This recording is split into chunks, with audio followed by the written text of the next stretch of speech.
Uh, hello, everyone.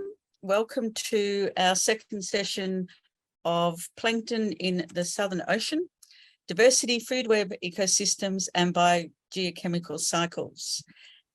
Our first speaker tonight will be Dr. Sarat Tripathi, who will be talking about the characterization of phytoplankton productivity and bio-optical variability in the Indian sector of the Southern Ocean. Each speaker will have 12 minutes to present their talk, and there'll be 3 minutes at the end for you to ask questions. You can put questions into the Q&A at any time, and we'll be keeping an eye on those. So, Dr. Tripathi, are you ready to go? Yes. Thank you. So, can I start now? You can start. Please share your screen and...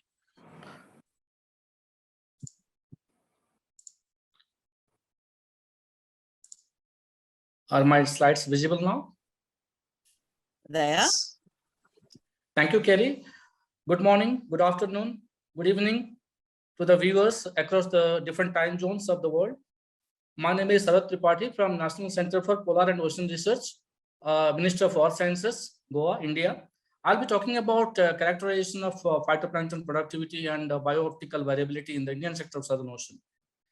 This is the outline of my talk. So we all know that there are many points which makes the Southern Ocean a very important ocean in the global ocean. However, there are probably 2 points which drags the maximum attention. The first one is the significant drawdown of carbon dioxide by this older ocean, which makes it very important to play a significant role in global carbon cycle by sequestering the atmospheric carbon dioxide by the process of photosynthesis or primary productivity, and sequestering the organic carbon to the deep ocean by the biological pump. And the second one is probably the high nitrate or high nutrient low chlorophyll region, which is a very peculiar characteristics of the Southern Ocean. We can see that the amount of nitrate present in this ocean does not reflect the amount of biomass or the productivity it shows. So coming to the biological pump, we all know that phytoplankton, when they fix the carbon dioxide and upon their death and decay, they sink to the ocean bottom by carrying the organic carbon along with themselves. Even though the percentage of organic carbon is 1 to 5%, but it is quite significant if we consider in the long-term scale. So it substantially reduces the atmospheric carbon dioxide by sequestering the organic carbon or the atmospheric carbon dioxide to the deep ocean. So considering the importance of Southern Ocean in Southern Ocean phytoplankton productivity and carbon cycle, we measure the carbon-13 based productivity in the surface and DCM, deep chlorophyll maximum layer at the frontal and coastal stations of the Indian sector of Southern Ocean to examine the link between phytoplankton spectral absorption coefficient and the size structure derived from the absorption-based global model. So our main aim was to whether the phytoplankton productivity can be better related to the in situ phytoplankton absorption than the biomass, that is chlorophyll. And the second one is whether the phytoplankton absorption properties can be helpful to derive phytoplankton size classes from the ISSO. So this is the graphical abstract which shows that how we measured the phytoplankton productivity and optical variables in this ocean, and gradually we explain their distribution as well as the underlying facts in the frontal and coastal regions. So before I start, I'd just like to highlight here that this paper is inspired by 2 interesting papers, which is published in the year 2007 and 8. So the first one says that the phytoplankton productivity, if normalized by the absorption, is constant or it is less variable in the surface ocean, regardless of the oceanic region. That means the variation in temperature, nutrient, light doesn't have much role if we consider the phytoplankton absorption a method to explain the productivity. This was published by Mara et al. And their logic is the environmental conditions in the oceans reflected in the phytoplankton community structure, and the phytoplankton community structure can be identified based on their pigments, and pigments are responsible for the absorption property. That means depending on the pigment type, the absorption properties changes. So that means the absorption properties are a direct response of the environmental conditions. And also we know that the absorption properties are the basis of phytoplankton physiology, because it controls the amount of light which is utilized by the phytoplankton for fixing the carbon dioxide. And the second paper shows that we know that the phytoplankton size classes can be measured by microscopy, pigment-based methods, or flow cytometry. However, there are also promising methods coming these days, which has been proved by several papers, that optical technologies can be, or techniques can be used to derive phytoplankton size classes from the space by using satellite technologies. So coming to the study area and sampling, and we have collected samples in the austral summer from the Indian sector of Southern Ocean by using MB Aguilas, and this was the part of the ninth Indian scientific expeditions to the Southern Ocean. We collected 17 stations from this area, ISSO, that Indian sector of Southern Ocean. And the stations which is above 60 degrees south are called or designated as frontal stations, and which are below 60 degrees south are known as coastal stations. So these are the methodologies or techniques we used. We collected samples through CTD, did onboard incubations for primary production, then subsequently measured by stable isotope ratio mass spectrophotometer, colorimetric analysis of chlorophyll. Then we analyzed nutrient by autoanalyzer, then spectral measurements by UV visible spectrophotometer having dual beam. And we used this Hirata et al. Model for deriving the size class of phytoplankton by using optical techniques. So coming to the hydrographical variability, we have divided the stations into frontal and coastal, as I mentioned earlier. We can see here there is a clear distinction of temperature, salinity, and between the frontal and coastal regions, and with high temperature and salinity in the frontal regions. And STF, that means the subtropical front, was quite different from the other fronts in terms of salinity and temperature. Whereas the DCM, the deep chlorophyll maximum at the frontal stations, were deeper, indicating the deep, higher mixing, whereas it was shallower in the coastal regions. Nutrients shows that nutrients shows that if you see the person here, this point is from this point onwards, left side is the frontal stations and the right side is the coastal stations. We see that even the nitrate and phosphate are of similar range, but the frontal stations were quite limited with silicate.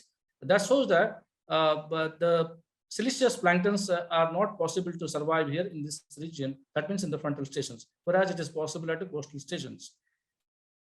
Coming to the chlorophyll and PP, or the primary productivity pattern, this four lines shows surface chlorophyll, surface PP, and DCM chlorophyll and DCM PP. Even though we can see that overall chlorophyll and PP increased to our south, even though there was no obvious trend till 67 degrees south, but it gradually increased towards the coastal region.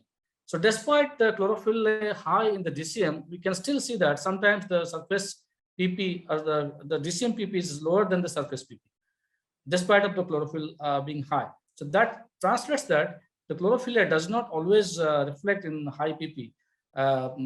So that could be due to the light limitations or due to other factors, which we're going to discuss later. It is also, we observed that the PB, that means the phytoplankton productivity divided by the chlorophyll. That means the chlorophyll specific phytoplankton productivity was less in the DCM and compared to the surface area. That means even the efficiency of the plankton which are present in the DCM are lesser than the surface plankton. And we didn't observe any kind of relationship with the hydrographical parameter between PP, which also reflects by the earlier reports who says that sometimes we don't find any relationship, a clear-cut relationship between temperature, salinity, power with temperature PP. So coming back to the biooptical variability, we have restricted our measurements up to phytoplankton absorption and the total suspended matter in this study. Coming to the left panel, we can see that the absorption spectra of frontal and coastal stations are clearly visible here. And the below panel shows the chlorophyll specific absorption spectra. So please make a note that the scales are different here, and which shows there is a characteristic peak at 460, 490, which shows that carotenoids are present here, accessory pigments. And of course, there are a clear peak at 675, which shows the presence of chlorophyll.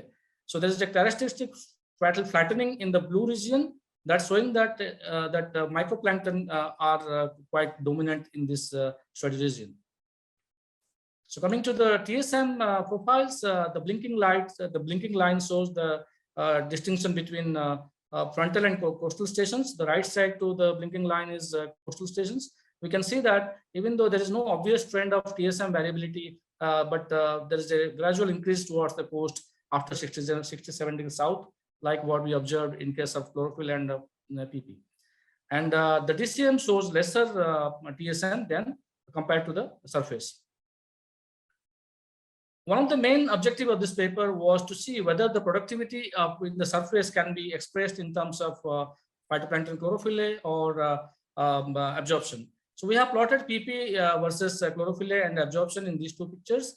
And we can see that at the surface layer, the R-square value between PP and chlorophyll is lower than the PP and APH.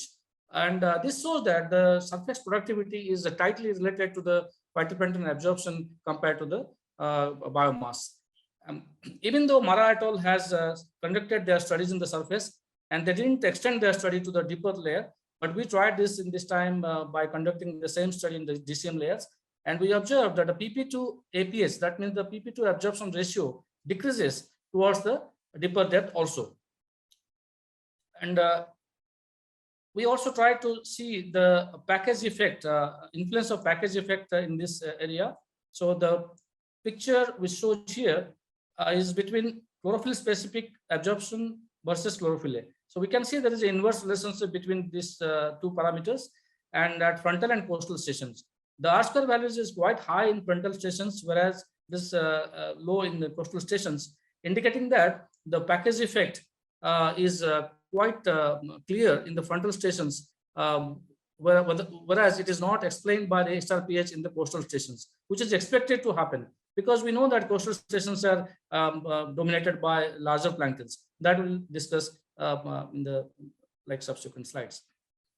So it is also, I would like to highlight here that why the package effect is failed to be explained in coastal region, because it is observed that the accessory pigments which are present in the coastal area strongly co-vary along with the chlorophyll. That means it is not our study. It has been observed by other people like Ferrer et al. In 2018 and 17. And they observed that the chlorophyll and the carotenoids vary very strongly in the coastal regions compared to frontal regions, which is why obstructing the explanation of package effect in the coastal area compared to the frontal area. So the second objective was to see whether the phytoplankton size classes, which can be derived by optical technology. So what we used is we used the B to R ratio, that means blue to red ratio of the phytoplankton absorption. And we found that most of the samples in our study area is below 2.5. As per the BR ratio criteria, if the BR ratio is more than 3, it is picoplankton, and if it is less than 2.5, it is a microplankton, and it is between 2.5 to 3, it is nanoplankton.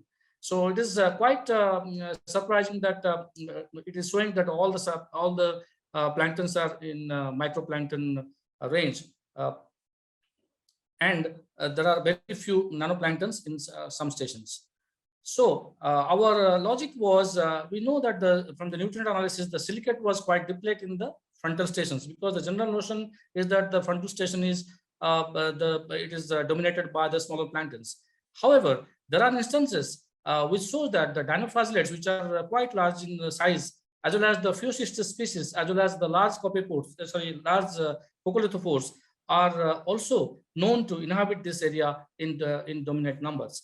So we propose that even though the silicate concentration is quite low in frontal areas, this area can still be.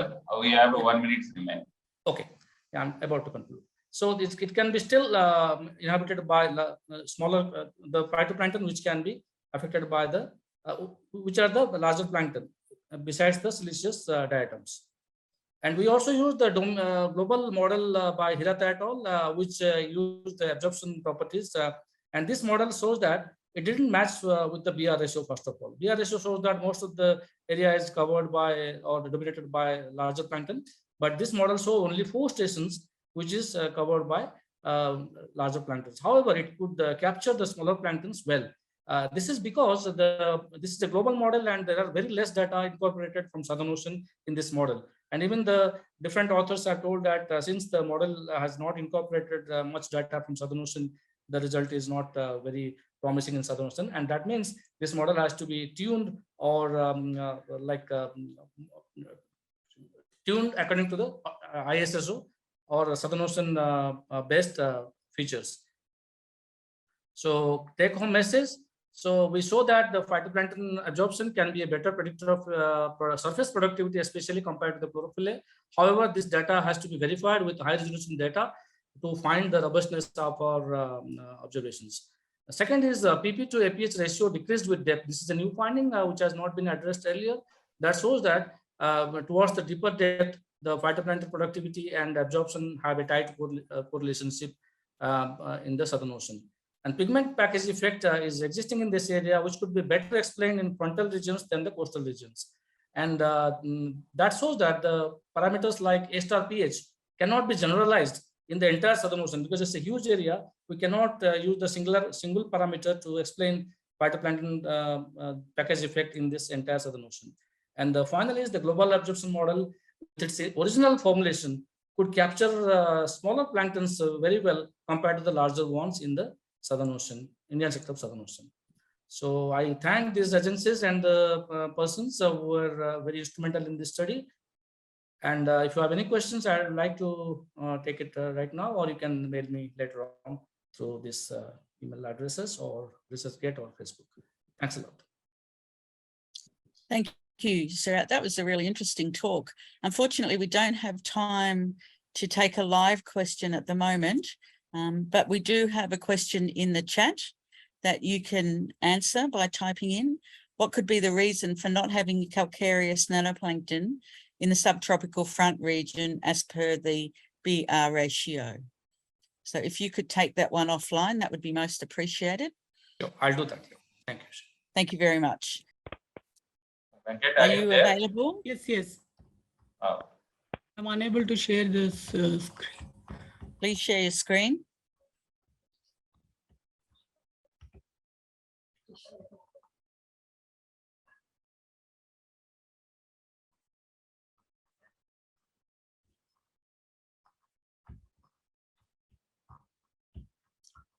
Yeah. Are my slides visible?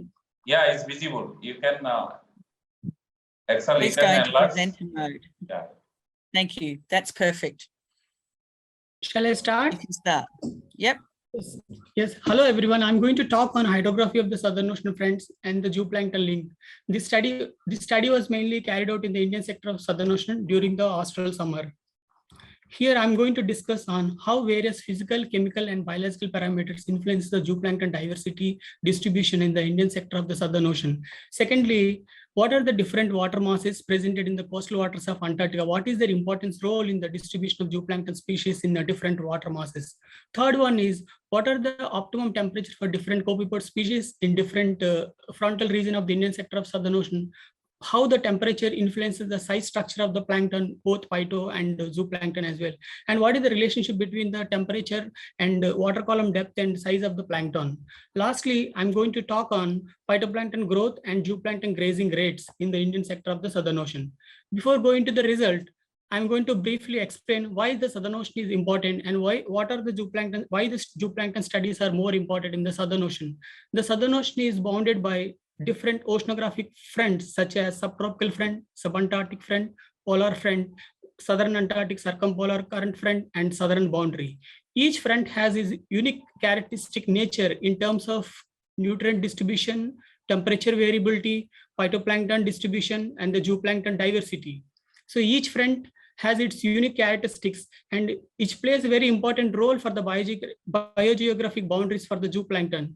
Indian sector of Southern Ocean zooplankton studies are very limited. Most of the zooplankton studies in the Indian sector of Southern Ocean was carried out by continuous plankton record, which collect only the subsurface waters, whereas our study shows that vertical column of the zooplankton up to 1,000 meters, which we use the multi-plankton sampler to understand the zooplankton vertical structure. Hydrographic results in the Indian sector of Southern Ocean shows that The photosynthetic active radiation is higher in the subtropical front, followed by subantarctic front, polar front, south of polar front. Similar trend was observed in the sea surface temperature. Although the temperature is going down when you are going towards the polar region, this is the quite common scenario in the Southern Ocean. However, the temperature variability in the different frontal region have a significant impact on the phytoplankton distribution and the zooplankton diversity. Whereas in case of chlorophyll concentration, we have observed the high chlorophyll concentration, the subtropical front, followed by south of polar front and subantarctic front and polar front. This chlorophyll concentration scenario is not, however, this scenario is not same in the every time. Some expeditions we found the polar front is highest chlorophyll concentration. Some expeditions we get the patchiness of the chlorophyll distribution always will be there in the Southern Ocean. It depends upon the local physical phenomenon. The stratification results in the Indian sector of Southern Ocean shows that we have a highest stratification in the subtropical front, and there are mixed conditions. In the other hand, the mixed conditions were observed in the subantarctic front and polar front. The high stratification in the subtropical front was due to the high sea surface temperature. This will have a significant impact on the phytoplankton and zooplankton distribution. The nutrient concentrations in the Indian sector of Southern Ocean varies from subtropical front to south of polar front. We have got the highest nutrient concentration in the polar front and south of polar front, where we got the lowest nutrient concentration in the subtropical front. The high nutrient concentration in the south of polar front is due to the sea ice melting, and the mixing takes place in this region, whereas the low nutrient concentration in the subtropical front is due to the stratification, which I already explained in the previous slide. So this nutrient variability will have a significant impact on the phytoplankton size class biomass. We have a different size class biomasses from the subtropical front to south of polar front, where the subtropical front consists of the high dominance of picophytoplankton and microphytoplankton. Whereas in case of subantarctic front, the pico and nano is more dominant, whereas in the polar front, pico and micro is more dominant. Whereas in case of south of polar front, microphytoplankton is more dominant. The variability in phytoplankton size class structure depends upon the different nutrient concentration. However, this scenario is not same and all the time. In the previous results, if you could see the previous results, in the subtropical fronts, we have got highest dominance of nanophytoplankton and picophytoplankton, but the microphytoplankton is not playing a very important role here. So in case of subantarctic front, nanoplankton is more dominant, where the picoplankton is more dominant. All the case in the polar front and southern polar front, all the way the microphytoplankton is always dominant here due to the high amount of silicate concentrations here. The high concentration of microphytoplankton biomass in the subtropical front due to the silicate concentrations. This is the first time we have got the highest microphytoplankton biomass in the subtropical front. Whereas in case of deep chlorophyll maxima, we have seen always the picophytoplankton is more dominant. This is quite interesting studies, observations we have noticed. The picophytoplankton is playing a very important role in the deep chlorophyll maxima. Normally, the nutrient concentrations in the deep chlorophyll maximum is higher. We generally expect the larger phytoplankton cells, but this is not the case for here. It is not happening. At this point, I could conclude that light is playing a very important role. Maybe the light penetration is very shallow in this particular regions. Maybe due to that light penetration, the picophytoplankton is due to shallow light penetration, picophytoplankton is more dominant in the deep chlorophyll maxima, although the nutrient concentrations were high. The zooplankton biomass is mostly computed by copepods, which these copepods play a very important role in the different frontal structures. Whereas in case of subtropical front, the Clusocalanus is playing a very important role. Whereas in case of subantarctic front, Neocalanus tonsils play a very important role. Whereas in case of polar and south of polar front, Calanus australis, Calanus similimus, Calanus propencus play a very important role in the subsurface plankton biomass and food web dynamics. Whereas in case of deep chlorophyll maxima, the smaller zooplankton species were more dominant, such as Hythona frigida, Hythona similis are more dominated in the deep chlorophyll maxima. The smaller zooplankton is exist in the deep chlorophyll maxima is due to the availability of smaller phytoplankton cells in the availability in the deep chlorophyll maxima. This could be one of the reason for the smaller zooplankton is exist in the deep chlorophyll maxima. The zooplankton biomass shows tremendous distribution from subtropical front to south of polar front. We have got always the highest zooplankton biomass observed in the south of polar front, followed by polar front, subtropical front and subantarctic front. The subantarctic front zooplankton biomass is always lower, is probably due to the mixing of warmer water from the subtropical waters and the colder water from the polar side. This probably one of the reason it could suppress the zooplankton biomass in the subantarctic region, where the vertical structure of zooplankton biomass always lower when you're going the deeper waters. However, some depths of the particular depths have aggregation of zooplankton, high zooplankton biomass. Always the zooplankton biomass is higher in the upper subsurface waters. The zooplankton biomass in the Indian sector of Southern Ocean mostly computed by the copepods. More or less 70 to 80% of the copepods are presented in the irrespective or regardless of the front, in which the chelanoids and cyclopoids are more dominant, followed by appendicularians and ketognaths. If you look at the diversity figure in the Indian sector of Southern Ocean, we have highest diversity at the subtropical front, followed by polar front, south of polar front, and subantarctic front. As I said, the subantarctic front is the lowest zooplankton biomass, and the diversity also has a low due to the mixing of warmer and colder region. This is the transitional zone, so that could be the reason the zooplankton is very low here. The zooplankton diversity follows the zooplankton biomass. The zooplankton diversity is always higher in the upper 200 meters, which goes decreasing below 200 meters. The decreasing trend we can observe in the zooplankton diversity. The zooplankton plankton species which are presented at particular depths, these are the migratory species and mostly associated with the colder region. On the other hand, the dominance of the species is particularly at this depth very prominent to the colder waters. Relative abundance of copepods in Indian sector shows that vertically, each front has unique characteristics in the particular species. For example, subtropical front has the Clusocalanus or Calocalanus is more dominant in the subtropical front, which play an important role in the food web dynamics. In addition to that, there are several copepod species which distributes vertically and plays an important role. Whereas in case of subantarctic front, Neocalanus tonsus play a very important role in the upper subsurface water and in this role in the food web dynamics. In addition to this, there are other species like Aithona frisida, Phenocalanus, where play an important role in the deeper waters. In case of polar front and south of polar front, Calanus similimus and Calanus propincus played a very important role in the subsurface waters of the Indian sector of the Southern Ocean. These unique characteristics of the fronts and the various plankton exist in the various fronts have a significant impact on the vertical carbon fluxes in the deeper waters. In addition to that, we also have sampled coastal waters of Antarctica. The first, particularly these zones, we have divided into ice-free area, the seasonal ice zone, and permanent ice zone. The ice-free area is mostly dominated by copepods, whereas in case of seasonal ice zone is mostly dominated by Antarctica krill, Euphausia superba.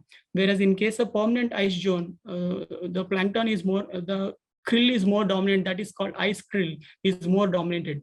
Although we don't have the krill data with us, but we have zooplankton compositions or zooplankton biomass in these particular locations. It shows that highest zooplankton biomass in the deeper waters. The mixed layer is deeper here slightly. The highest zooplankton biomass was observed as compared to the seasonal ice zone. The seasonal ice zone, we have the lowest zooplankton biomass. This seasonal ice zone is playing an important role for the nurturing grounds for zooplankton species and the copepod larvae as well. Whereas in case of permanent ice zone, the highest zooplankton biomass as compared to the seasonal ice zone and ice-free area. Although the mixed layer is very shallow, we have got highest zooplankton at this particular area. In case of ice-free area, the chelanoids and cyclopoids are more dominant, whereas in case of seasonal ice zone, chelanoids are the more dominant here. In case of permanent ice zone, the chelanoids and cyclopoids equally contributed. This will have so this led the food web dynamics in this particular area. So the temperature is not showing very much differences between differences we didn't observe in the coastal waters of Antarctica.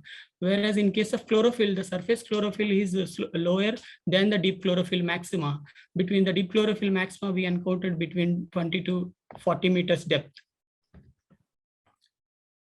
Particularly at this location, the Aithona species play a very important role to lead the food web dynamics in this particular area. In addition to this, Calanoidis equites and Calanoidis propincus also play very important role with the Ithona species in this particular zone.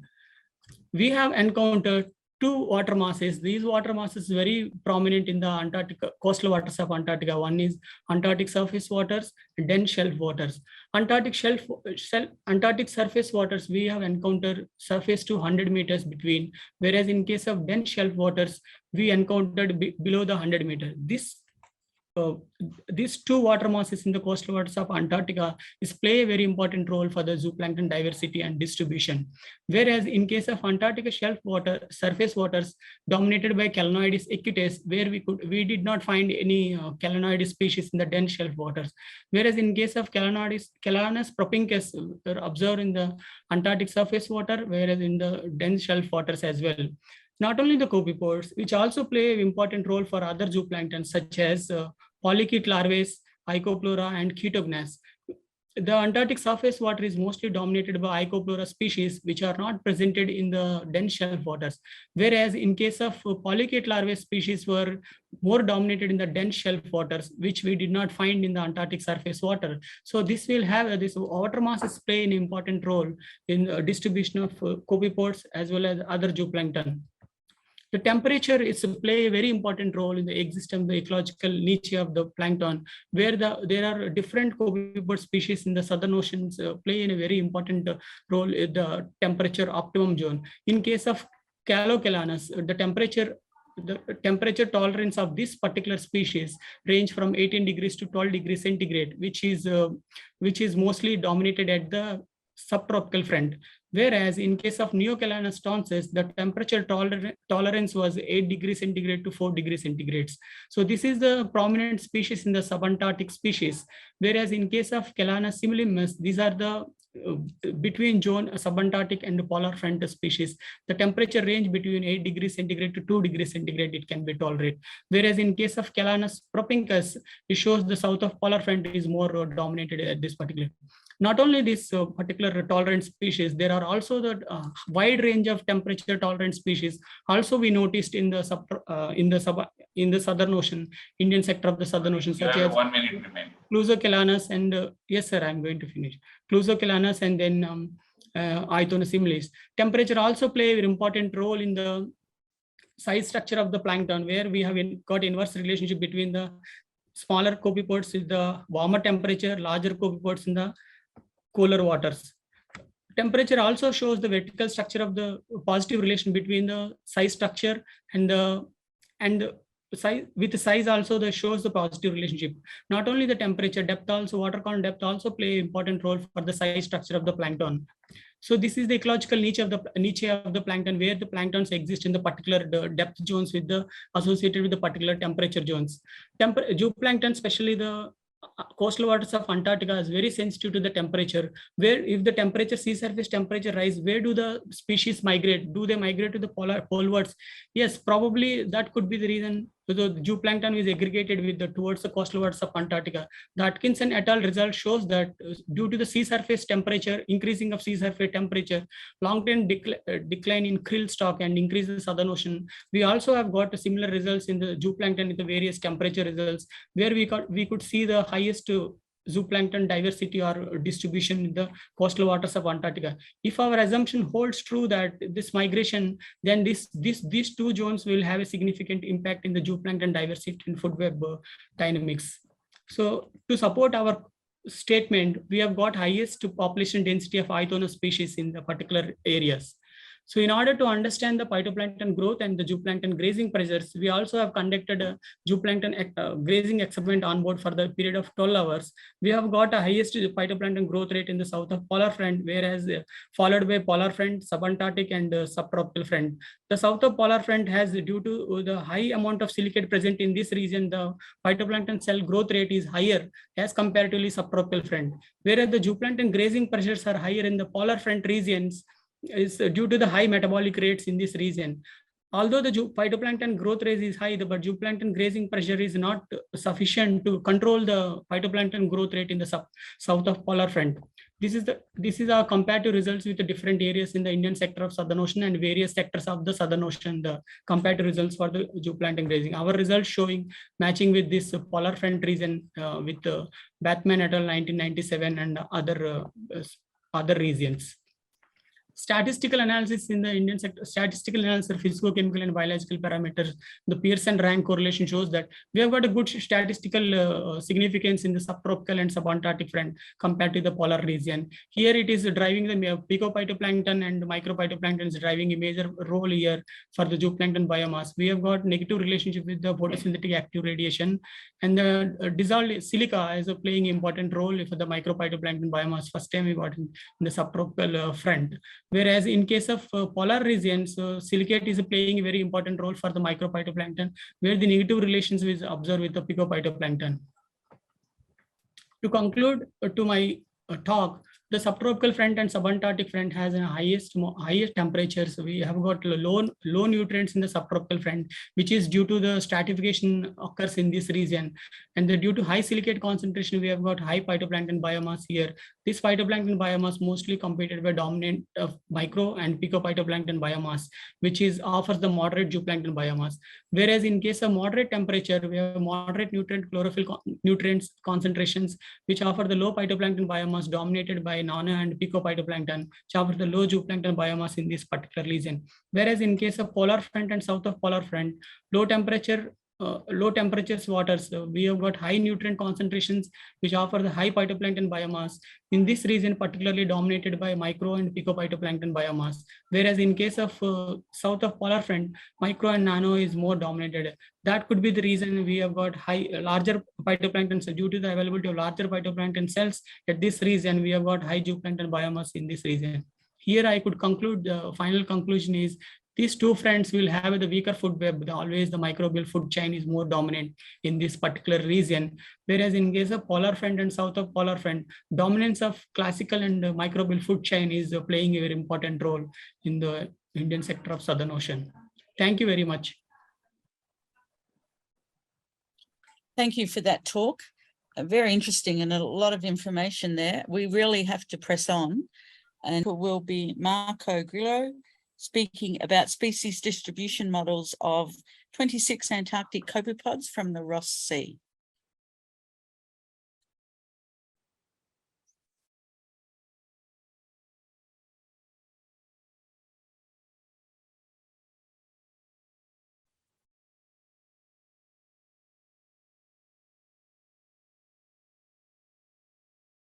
Is Marco there? Do we have a video? There you are. Great. Hi everyone, I'm Marco Grillo. I'm a PhD student of the University of Siena, Italy. Today I'm going to present together the other co-authors, Professor Volker Wettman, Professor Letero Guglielmo, and Professor Stefano Schiaparelli, a project we'll be working lately.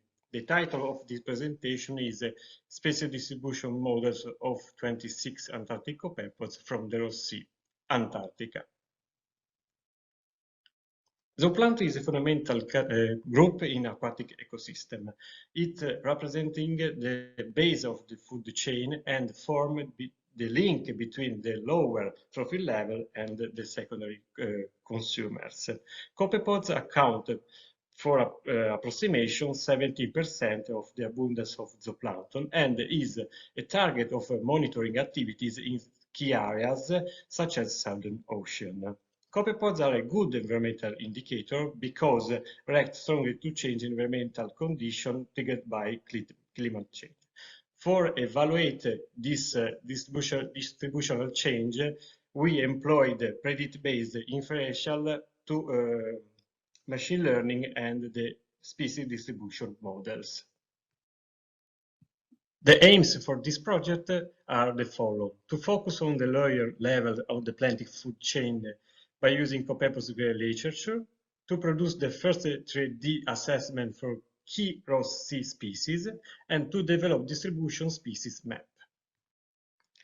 The study areas are a large portion of the northwestern Antarctica, spanning the Didrasky ice tongue in Terranova Bay to the continental slope surrounding the central basin. Specimens were obtained in 3 different Antarctic expeditions of the Italian National Antarctic Program, PNRA. The Antarctic expeditions are the third, 1987-1988, the fifth, 1989-1990, and the last, 10th, in 1994 and 1995. During the third and fifth Antarctic expedition, copepods were sampled by the BioNAS net, coupled with a multi-parameter probe for acquire the environmental descriptor. Instead, for the 10th Antarctic expedition, the copepods was sampled by the Working Party 2 net. All the samples collected during in 3 Antarctic campaigns were stored in 4% buffered solution and seawater. Specimens now present in a collection of the National Antarctic Museum, section of Genoa, Italy, are stored in ethanol 96%. Biological and environmental data were collected in 6 data reports. Historical sample, biological and environmental values were re-examined and rearranged until a checklist was published with a relative dataset available on the GBIF website. After, with the copepod dataset, we were able to quantify the prediction distribution of this organism, import organism. In this work, only the bibliographic record has been used. The copepod dataset is composed of 26 species and 13 families. For each species, there is the correct trophic guilds. The workflow of the data analysis is composed in 4 areas: new data, data mining, data processing, and predictive data. We can summarize the data analysis in 3 steps. In the first step, we have obtained the historical copepod dataset and searched and digitalized the environmental value. In a second step, the dataset of copepods were converted in present absence matrix, and we created the Rossi lattice grid. For the present absence matrix and the Rossi lattice were added the environmental descriptors. And after, statistical indices and predictive model were selected and evaluated, and the results were interpreted. Using the Salford predictive model 8, we are chosen 3 models: TreeNet, Random Forest, and the Ensemble. After the index of relative occurrence index, the acronym is RIO, were obtained for all models. Finally, we plotted the index of relative occurrence value on Antarctica program for obtain the predicted data for each species and class depth. Initially, we evaluate how many occurrences were present for each species and for each class depth.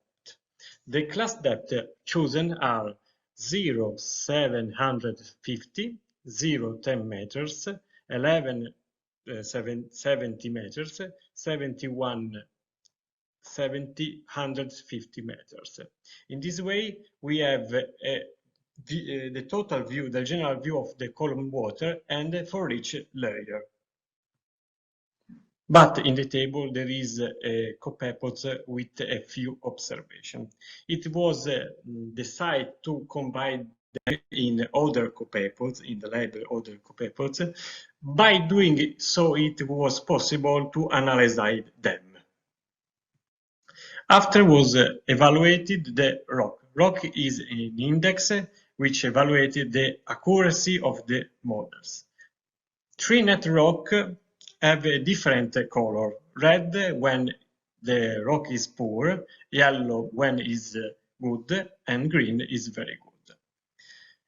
For the 3 net rock, the high value is for the Trichonia conifera with 96%, and the low rock is in Lucicutio ovalis with 49%. Instead, for the rock random forest, we have the high value in Rhynchalandus gigas and Scaphocalandus subbrevicornis.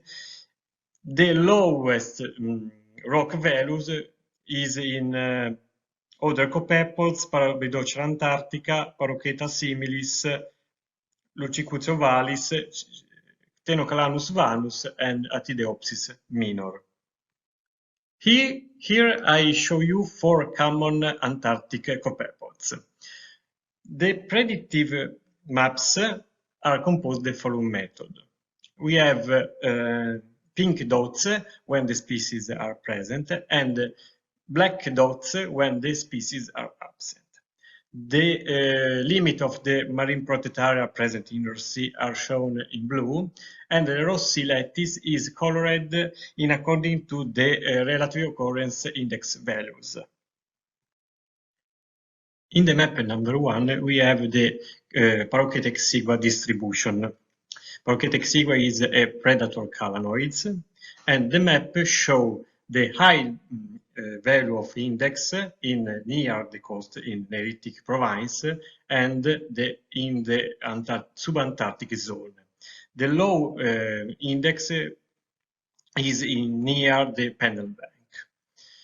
In the map number 2, we have the Oitona similis, is a feeder cyclopoid, and its distribution is a hotspot. We have the high and medium values of index in near the coast and the middle of the Ross Sea, and the low index value of in the subantarctic zones. The map number 3, we have the Metridia gelatae, another filter feeder copepods, calanoids, but we have the high value of index in Neritic province. Instead, in a subantarctic zone and the middle of the Ross Sea, we have the low and medium value of index. The last copepod is the Oncia curvata, the map number 4, is a filter feeder cyclopoid. Its distribution is homogeneous in whole Ross Sea, but we have the medium-high values near the coast and in Pendle Bank. Actually, I show you only 4 Antarctic copepods maps, but we produce 135 predicted distribution maps. For see these maps, I invite you to view the supplemental materials of our paper. Conclusions are the following. For the first time, to map to predict the food chain per depth classes and for each species in quantitative terms, showing the RIOs in 3 dimensions. Our results show marked geographical preference that vary with species and the trophic strategy.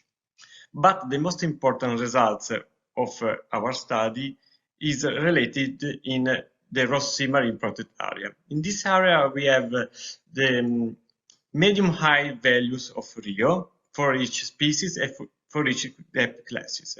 This is more important because this area allows the protection of the lower levels of the trophic web, such as in this case adult copepods, but is probably also for previous life stages such as eggs, naupli, and copepodite stages. Finally, this study demonstrates that machine learning is a good method or is a good approach for predicting the Antarctic copepod presence, also providing us full data, orient future sampling and management of wildlife and conservation. Here we have the bibliography for this presentation, and thank you for your attention.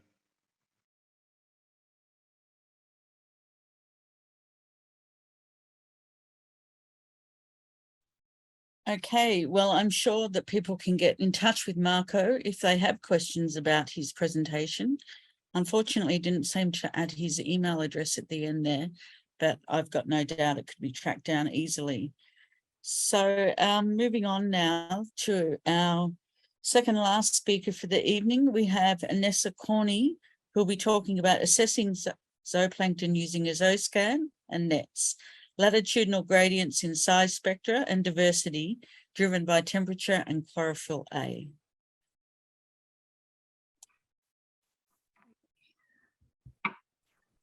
I'll just share my screen now.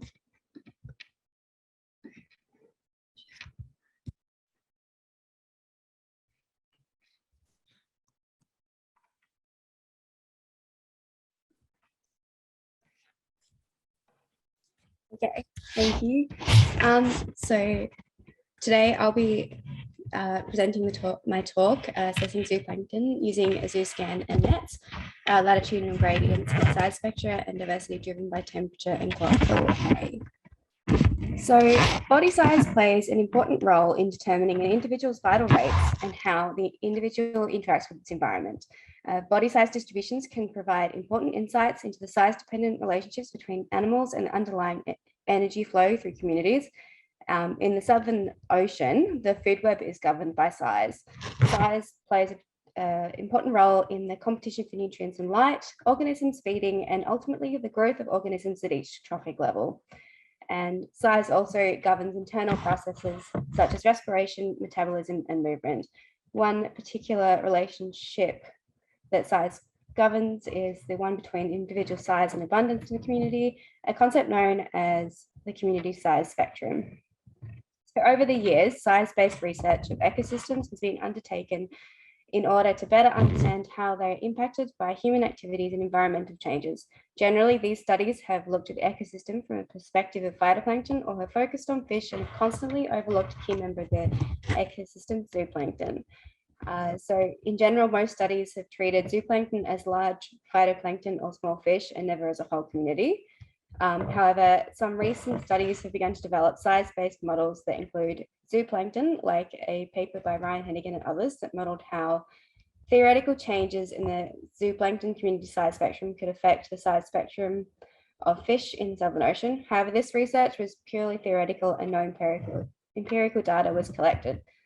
So for the most part in size-based research, zooplankton have been largely ignored. A way to measure the size spectrum is using a normalized biomass size spectra plot. So the normalized biomass size spectra theory associates the intercepts and slopes of a linear regression fitted to the size spectrum with biomass production rates, energy transfer efficiencies, and predator-prey interactions. So on this plot, the data points represent the spread of the size measurements of zooplankton in the sample. The line represents the fitted model, and so if the NBSS slope is steeper, that indicates that smaller individuals are dominating the community and that there are less larger individuals. And flatter slopes indicate that larger individuals are more common in the community but have there's still the same number of smaller individuals. So essentially NBSS plots have been used to evaluate the effects of nutrient enrichment in estuaries, to determine the effects of fisheries on coral reefs, to detect the spatial and temporal trends in plankton communities, and to decide size structured food webs. So the aim of my research was to develop a size spectra of the zooplankton community in the Indian sector of the Southern Ocean. To examine changes in size spectra considering taxonomic information and to explore the properties of the normalized biomass size spectra in relation to temperature and primary production. So for this project, I looked at the Indian sector of the Southern Ocean. This sector was chosen as it composes of several oceanographic and biogeochemical provinces, ranging from the subtropical waters of the Indian Ocean to the cold waters of the Southern Ocean, and is home to several different hydrological fronts that are identifiable by their physical and chemical characteristics. And this part of the Southern Ocean was also chosen due to the range of temperatures that it is subjected to and the primary production of the area. The samples that were studied were collected from the subtropical Indian Ocean and Southern Ocean in January and February 2018 and were sampled using a WP2 net with a vertical tow to 200 meters. And the environmental data used was chlorophyll A. Data was sourced from the online Giovanni Ocean Color Time Series website, and the sea surface temperature data was sourced from the Climate Data Store website. So the samples were split using a metoda box, and then they were analyzed using the zoo scan. The zoo scan is essentially a glorified photocopier. The sample is loaded onto the glass screen.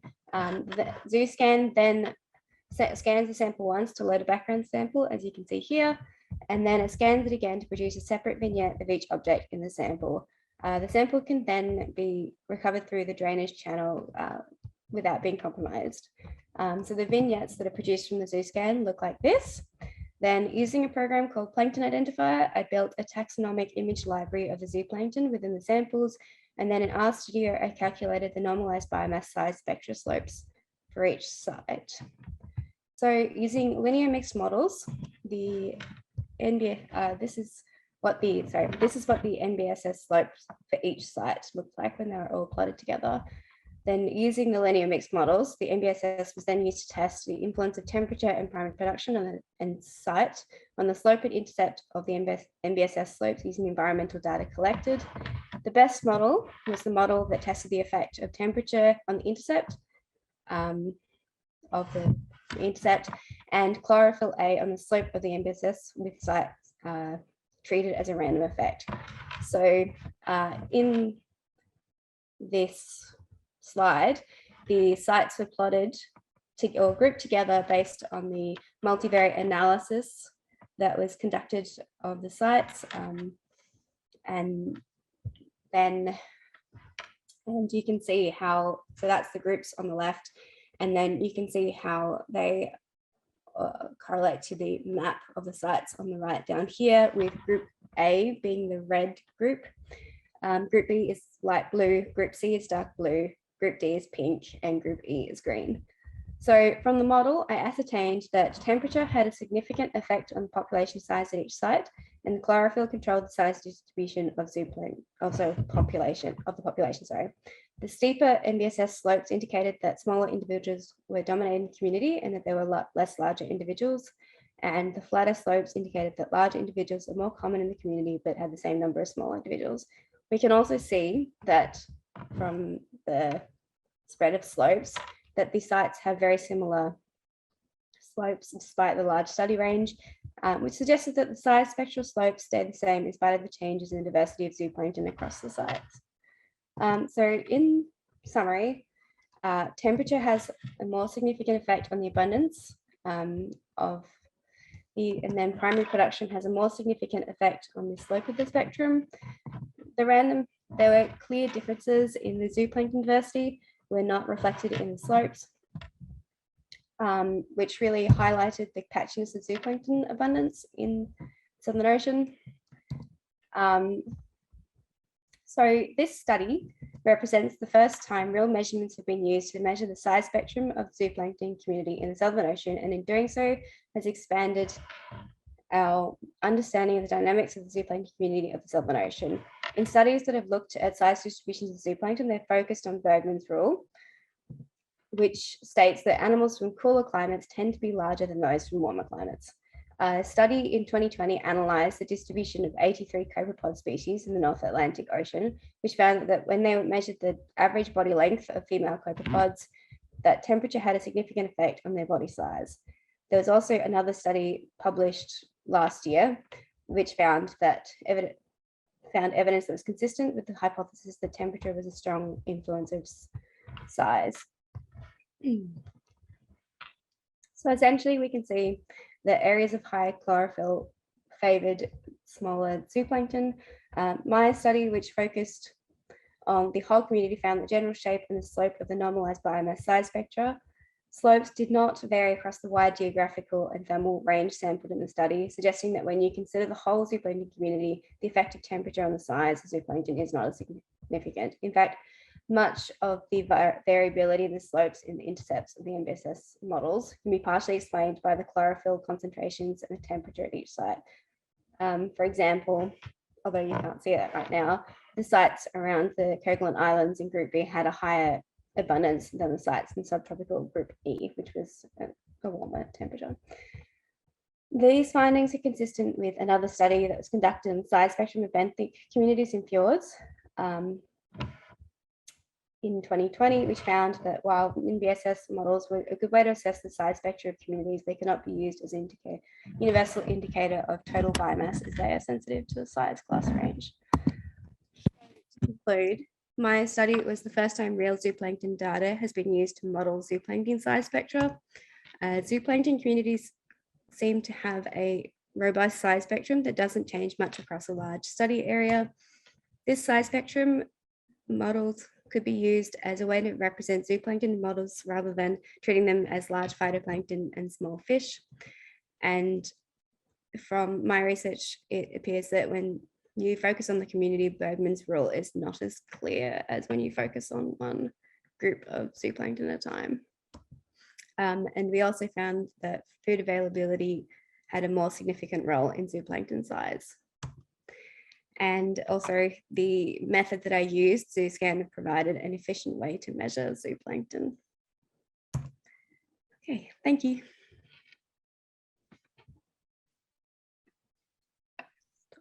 Thanks, Vanessa. We have time for one question, if there are any.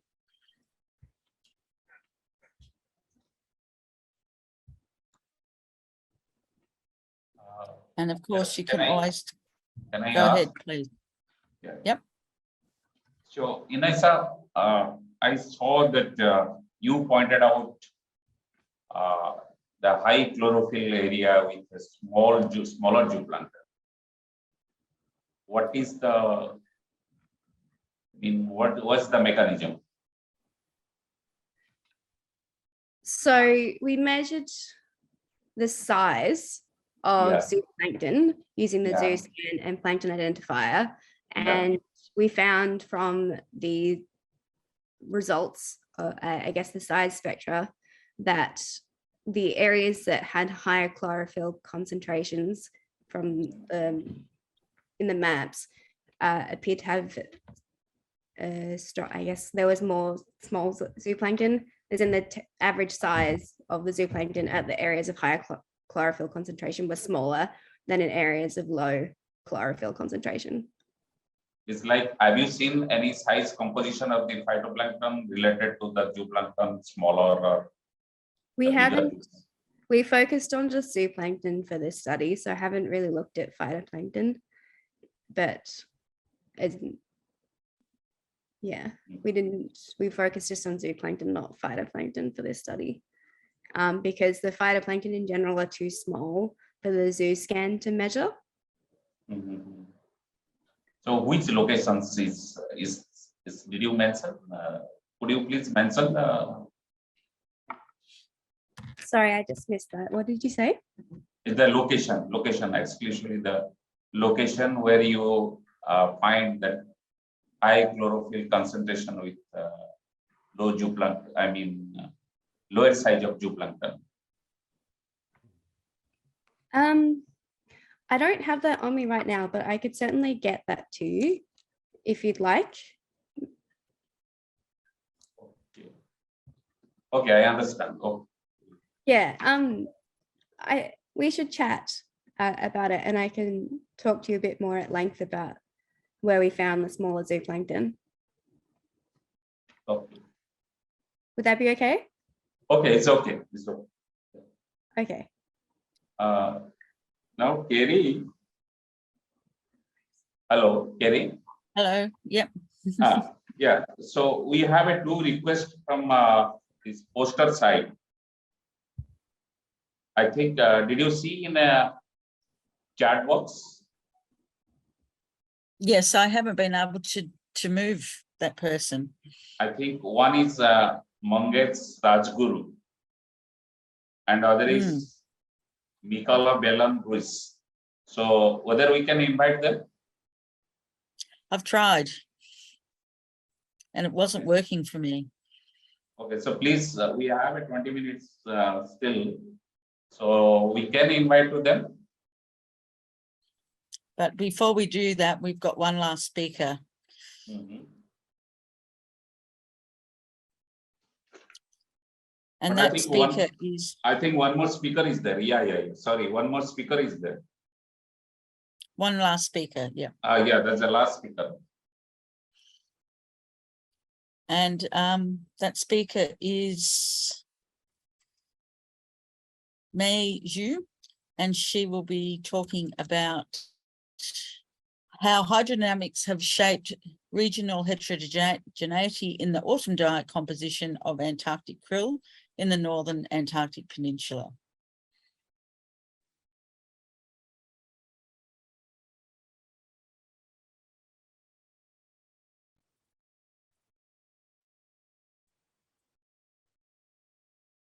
Okay. Thanks to host.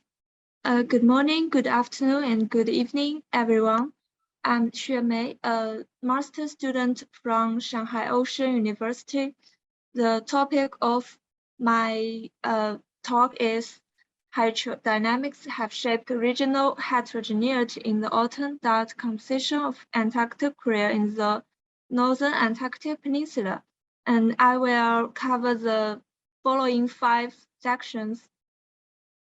Firstly, my study area is located in the northern Antarctic Peninsula, where the oceanography is complex and the dynamic marine environment is formed by a variety of water masses, currents, and fronts with distinct features. And the NAP is also a vital spawning and nursery ground of Antarctic krill. Previous studies have shown that the food source of krill depends on the dominant species of phytoplankton in the sampling area, and the structure of water mass is the most important environmental factor, determining the biomass and the distribution of phytoplankton community. The complex hydrological processes within the NAP may further affect krill food availability, but the mechanism of this effect is unclear. To further explain the feeding mechanism of krill, it is necessary to explore the association of the diet composition of krill with special temporal patterns of hydrological characteristics in its foraging ground. The krill samples were taken from 3 areas controlled by different water masses. They are the north of South Shetland Islands affected by Antarctic slope current, the western basin of the Blanchfield Strait affected by the transitional Bellingshausen seawater, and the central basin of Blanchfield Strait affected by the transitional and the shelf water of Weddell, respectively. And analysis the temperature and the salinity profiles at the top of the 500 meters water column in 3 areas. The offshore sides of Anil are dominated by the shelf surface water, and the inshore sides by shelf deep water. CB controlled by the typical transitional water of Weddell, and WB has no obvious water mass properties and may be a mixed area. The stomach content of krill reflecting the recent drought, and it may be due to the environmental factors during the sampling time. The taxonomic composition varies in 3 regions, but diatoms and heterotroph components are dominant in general. Among them, krill in WB had better feeding conditions with abundant potential food sources, especially diatoms and heterotroph components, reflecting a high level of omnivory. However, krill in NS and CB had less food sources and single feeding structure. In addition, we performed fatty acid analysis on muscle tissue of krill, and the log ratio analysis gave an interesting result. The krill of NS and WB are almost completely separated, and the CB partially overlap with them. All diatom indicator fatty acids show significant differences between WB and the other two regions. The regional differences in krill fatty acids may be due to the heterogeneity of pre-environments. Within the Bransfeld Strait, a portion of the TWW following through the CB will turn northwards due to the presence of cyclonic circulation in the strait, merging into the narrow baroclinic jet around South Shetland Islands, and then joining the slope current north of the South Shetland Islands. As these streams carry the specific phytoplankton communities, causing a partial overlap of the krill diets in the NS and CB in the long term. The TBW and the modified circumpolar deep water flowing through WB extended to the northeast shelf of the Bransfeld Strait and mixed with a portion of the local water mass in CB. Similarly, northwards from the polar front, the TWW core extended under the TBW. The extension and mixing of these streams resulted in the partial overlap of the krill diets between CB and WB. When combined the two above analyses, krill in WB fed on the largest quantity of diatoms and heterotrophic components, but their fatty acid trophic markers were significantly lower than that of NS and CB, which may be due to the different energy provision strategies of krill during winter. The intrusion of MCDW into the WB brought a large amount of nutrients and therefore provided a better pre-environment for krill in WB. They had less overwintering pressure and less lipid reserve before winter. However, krill in NS and CB had a higher overwintering pressure, requiring a large accumulation of lipids in summer and autumn to prepare for winter consumption. In general, there are significant regional differences in the food composition of krill around the Antarctic Peninsula in autumn, and local hydrographical dynamics govern the food availability of krill. Finally, this project was supported by National Science Foundation of China, National Key Program for China, and Center for Polar Research, Shanghai Ocean University. Thank you for your attention.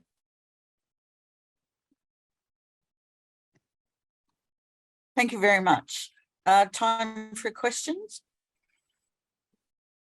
Can I ask one question? Yes, please. Yeah. Thank you, Shu, for your nice presentation. And I have seen that you mentioned about the modified circumpolar deep water, its intrusion in the ice shelf area. So in the warming scenario, global warming scenario, whether this MCDW is warm and whether any melting is happening in that area, and meltwater is affecting the krill composition in that area.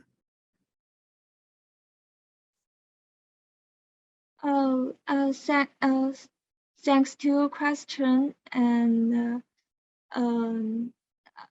I didn't listen clear.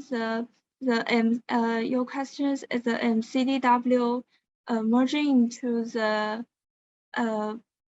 into the strait and MCDW is causing melting in the ice shelf area. So meltwater is coming to this region, whether it is affecting the krill composition there. That is yeah, we thought the previous studies have shown that the MCDW is a warmer water mass, and its intrusion brought a lot of nutrients into the strait. So we think it's causing a better nutrient situation in the WB. okay. Okay, thank you. Thank you.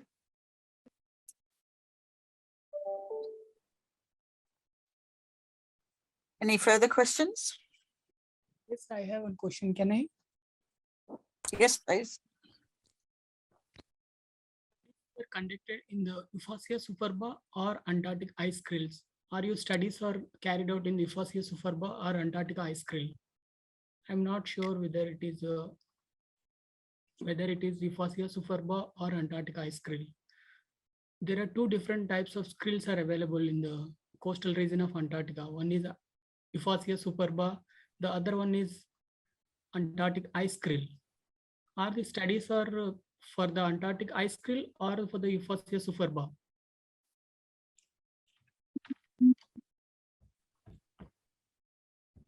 Thanks to your question.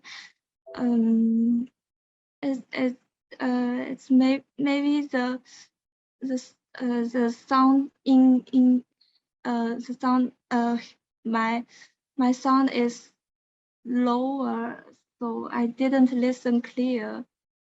Maybe we can I can answer your question in the chat.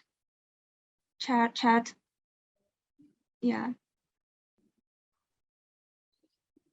Yeah, Okay, that's a good idea. If you could do that in the Q&A, that would be thank useful. Yeah. I can answer your question in the Q&A. Thank you for your question.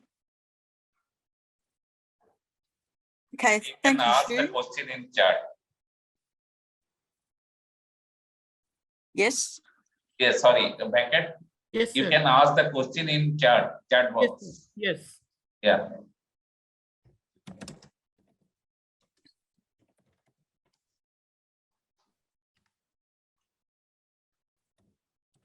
I think you need to move it to the Q&A Yeah. so So that you can hear Yes. properly. Kerrie, you have a plan to ask the posters? Yes, so thank you, Zhu. Thank you. We've got a few minutes left, so we're wondering if anyone would like to share their poster and give us a very quick summary of the highlights. You can just put your hand up if you like.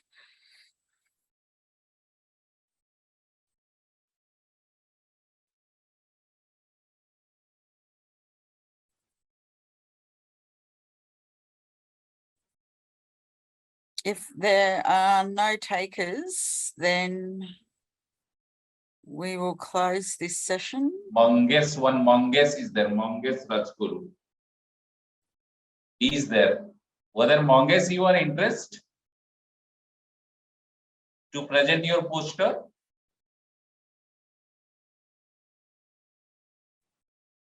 Hello, Monges. Are you hearing me? Hello. Are you hearing me? Yes, sir.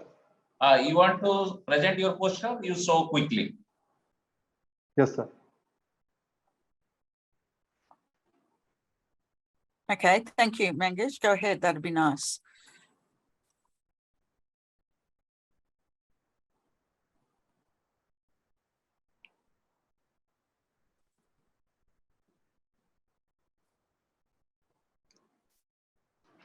Am I audible? Yeah. Please start and finish first. Okay. Thank you for giving this opportunity. Sorry, this is by mistake. I have to present this one. Is it visible, sir? Yeah, it's visible. Thank you. So I'm going to start. The exploration of cryptic genetic diversity in the planktonic foraminifera, the Neoglobocordyna pachyderma, has revealed the 8 genotype worldwide. However, the correlation between environmental and biogeochemical correlation between and the morphological and molecular data is remain unexplored in these morphospecies. We were collected the foraminiferal samples from the Indian sector of Southern Ocean during the Southern Ocean Expedition 11, which was arranged by Ministry of Earth and Science and NCPR Goa. We were I was participated with my guide, Dr. Tushar Kaushik. We were collected the foraminiferal samples and we isolated the morphospecies from the Neoglobocordyna pachyderma, morphospecies from the Neoglobocordyna pachyderma from this sample and subjected it for the DNA isolation. We isolated the DNA from the individual specimen and amplified using the PCR technologies. We targeted the partial amplification of 18S ribosomal subunit coding DNA. We first isolate the DNA using GITC buffer, and then we subjected it for the amplification of 18S ribosomal subunit coding DNA and sequenced the DNA using Sanger sequencing method. And we found a very good results on a agar-axial electrophoresis technique by qualitative method. And then we subject it for the DNA sequencing and align the resulting DNA sequences with the NCBI database to check the taxonomic level of organisms. Further, we analyze the organisms on molecular phylogenetics integrated with the morphology and geochemical signatures. We have found the Neoglobocordyna type 4 at the extreme polar region, inhabiting the extreme polar region in the Antarctic zone of the ocean near the Pridd's Bay. Here I have seen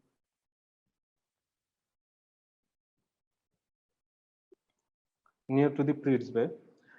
The Neoglobocordyna pachyderma type 4, which is called genotype 4, is found to be loving nutrient in rich cold water and assigned the presence in the Antarctic and polar frontal zone of the Indian sector of Southern Ocean. We have found the genotype 4 restricted to the Antarctic zone and polar frontal zone of the ocean, and there is no presence of genotype type 3 at the Antarctic zone of the ocean. We conclude from our analysis the Neoglobocordyna pachyderma type 3 and type 4 constitute a true cryptic species distinguished by their shell morphology, but genetically they are dissimilar. The extensive morphological variability observed between the Indian sector of Southern Ocean and according to their oceanic zones have explored the cryptic speciation within the Neoglobocordyna pachyderma integrated with the molecular, morphological, geochemical signatures to support the paleoclimatic reconstruction. Thank you.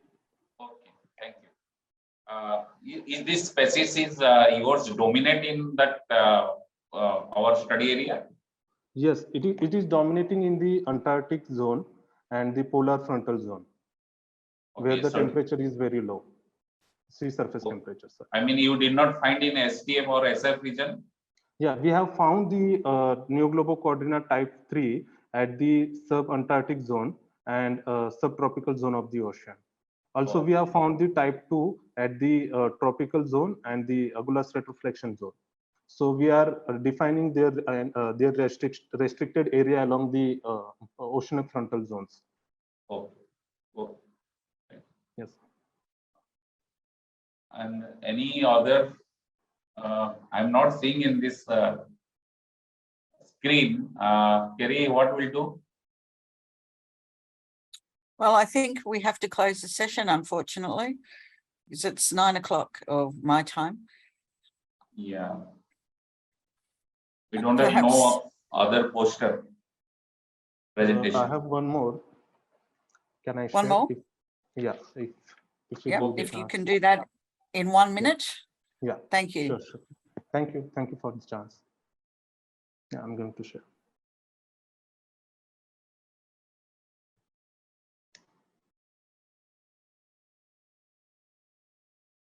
Is it visible?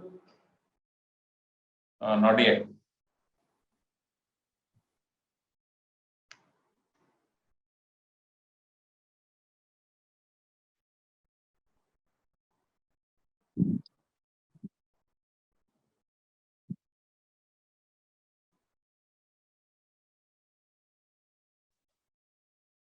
Is it visible right now?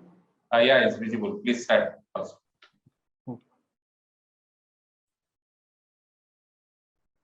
So we have collected the water sample from the different oceanic fronts of this ocean, Indian sector of the Southern Ocean, and we filtered them on the 0.2 micron filter paper to know the environmental DNA diversity, or we can say to know the diversity structure of pico-eukaryotes along the along the oceanic fronts of the Indian sector of Southern Ocean. So we targeted the eDNA rRNA gene coding DNA, and we sequenced it by the next generation sequencing platform using Illumina MySeq, and then pair end the sequences, demultiplex and denoise, and compared with the classifier called PR2 database, which is specifically for the Proteus database. And we assign all the sequence rates which we derived from the next generation sequencing technique, and we compared it with the PR2 database to assign it into the ASV called as amplicon sequence variants. We have found a good result. We can see here we segregated the 18S rRNA gene reads within 9 super phyla, 36 phyla and 96 classes based on the DNA amplification and sequencing. Due to the attributes filter size, we derived a highly diverse size ranging from the Proteus to the metazoans.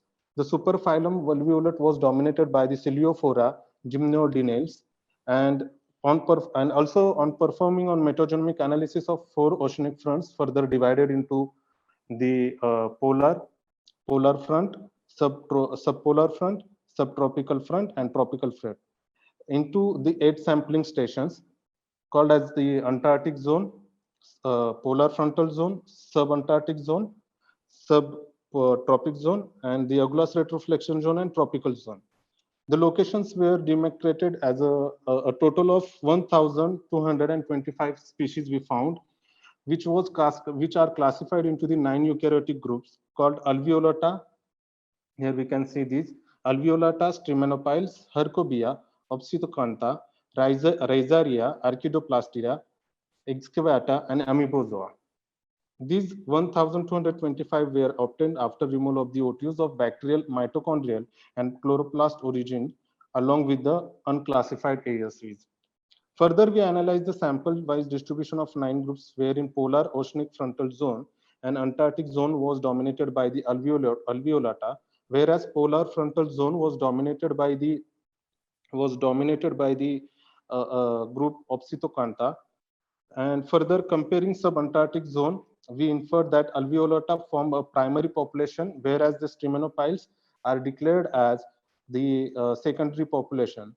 The same analysis for tropical and subtropical zones revealed the dominance of alveolata, except the tropical zone, which was equally dominated by the Opsithoconta and alveolata.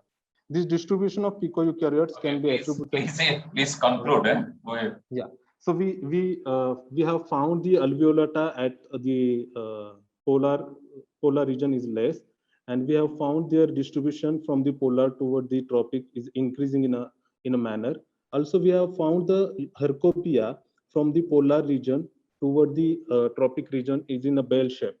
So also we have classified them on the basis of their environmental factors called temperature and salinity. Here we can see they are classified. It means the polar species cannot be found in a tropical, and tropical are not able to found in a polar regions. Here we have concluded. Okay, thank you. Yeah, thank you, sir. Kerrie?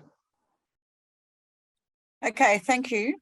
So that brings us to the end of our session. Yeah. Though we do have one video to show. So we'll extend for a few more minutes for anyone who would like to stay and can stay, and then we'll finish up. And I'll just point out that our third and final session will be on later today in about 4 hours' time for those of you who are in the appropriate time zones and can be awake at that time. Thank you. Thank you. So Thank you, can we see Kerrie. that last video? Yeah. I think 2 of our conveners, they already left for other session. And so would like to conclude this session. It was a nice session, and it is. Hello. Yeah, we'll have another session at 8:30 to 10:30. So Kerrie, we will take care of for that session. Probably you will not have a time to attend. I mean, the time will not. Yeah. The time will not sit out. Okay, then. Okay. Okay, then. Thank you. In that case, time to finish. Yeah. So thank you everyone for attending this session.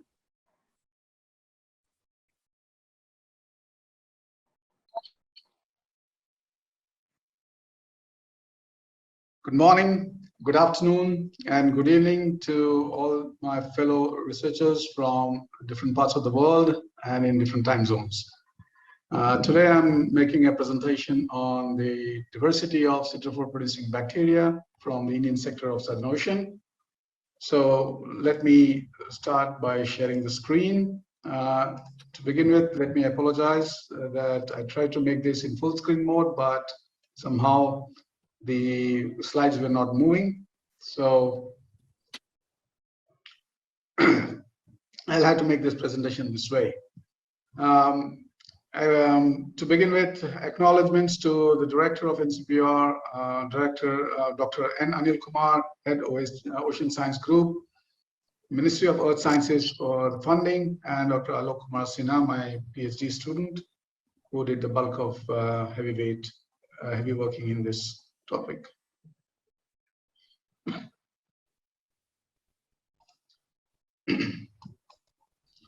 So the iron is an essential trace element. Dr. Bhaskar, is your poster presentation or what? Concentrations in the open ocean. We know that the iron chemistry is such that the oxidized forms of iron is not available for the biological uptake, whereas the bioavailable iron cannot be taken up directly. It needs to be complexed with some organic ligand. There are different types of organic ligands which are produced by the microbes. One of them is siderophore, which is having high affinity for iron. Both autotrophic and heterotrophic bacteria, they produce siderophores, which complex the iron and then is made available for their metabolic requirement. Dr. Bhaskar, is it your poster presentation? Do not have siderophore ligands with them. So they have devised alternate mechanisms for the uptake of iron, and bulk of the iron gets remineralized both in